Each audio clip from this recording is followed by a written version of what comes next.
कृष्णाय वासुदेवाय हरये परमात्मने प्रणतक्लेशनाशाय गोविन्दाय नमो नमः। ॐ नारायण नारायण नारायण नारायण। सद्गुरुदेव भगवान की जय हो। आज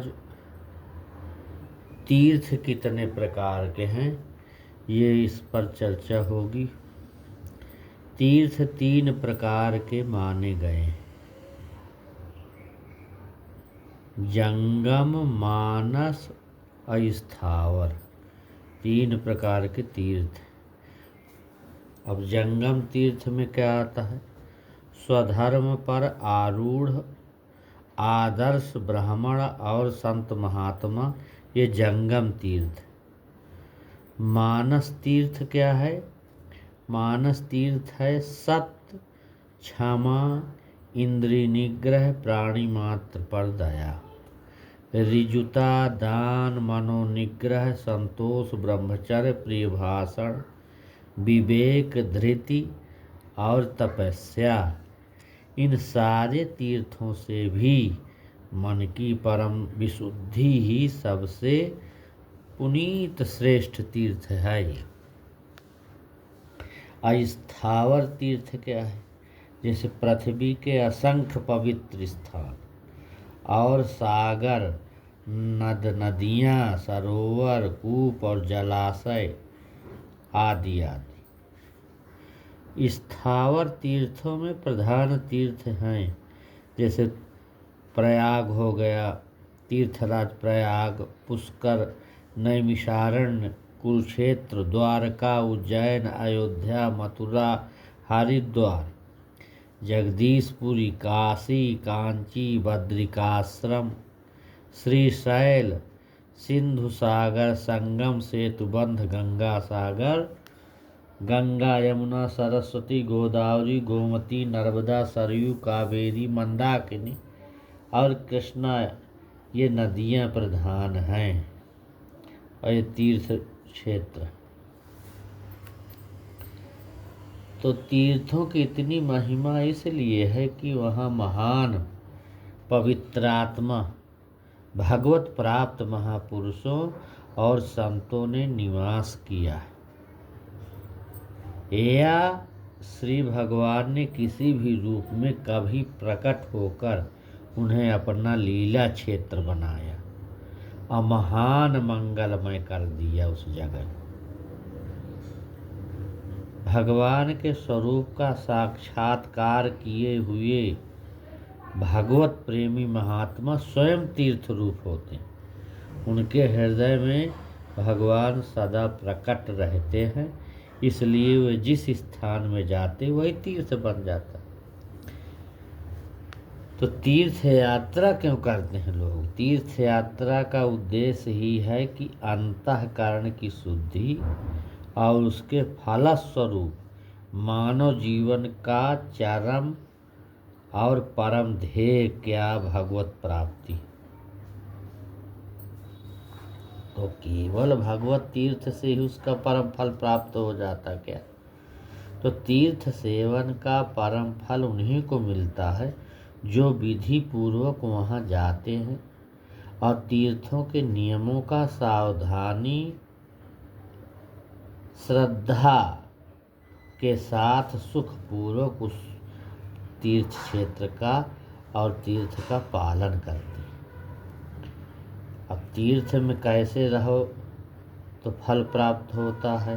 तो जिसके हाथ पैर मन भली भांति संयमित है, जो विद्या तप के अहंकार से छूटा हुआ है, जो दंभ रहित है, आरंभ रहित, लघु आहारी, जितेंद्री, सर्वसंगों से मुक्त है, जो क्रोध रहित है, निर्मल मन है, जिसका असत्यवादी है और दृढ़ता से समस्त प्राणियों को अपने अपने आत्मा के स्वरूप, अपने आत्मा के ही समान देखता है, वह तीर्थों का फल प्राप्त करता है।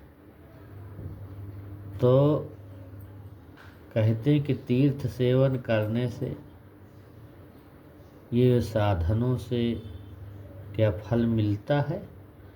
तो बताते हैं कि मिलता है। तीर्थ सेवन से तीर्थ विशेष की शक्ति के तारतम्य के अनुसार किसी न किसी अंश में पाप नाश तो होगा, परंतु पापों का सर्वथा नाश और परम फल की प्राप्ति नहीं होगी।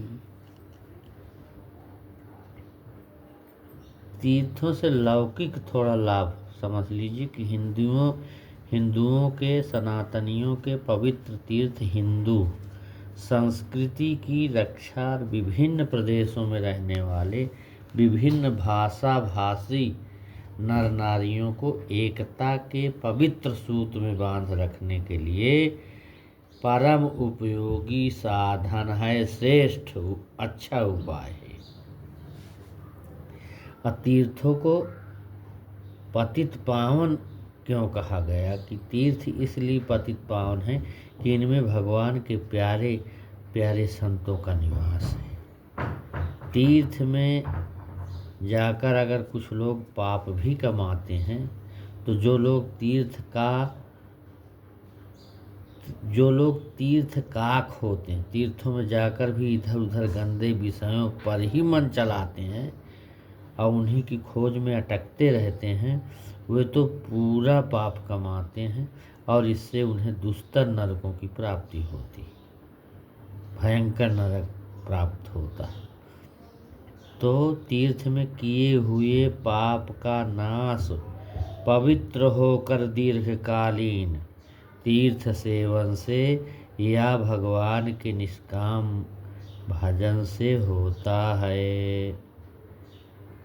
एक पद है रत्नाकर जी का कि पिता तीर्थ है, जननी तीर्थ है, और तीर्थ है श्री आचार्य, पति पत्नी है तीर्थ परस्पर, अतिथ तीर्थ कहते हैं आर्य, दया दान शुभ तीर्थ, तीर्थ गुरु, निर्मल मन है मन भावन, राम नाम सुचि तीरथ राज है, सकल कलुष हर जग पावन।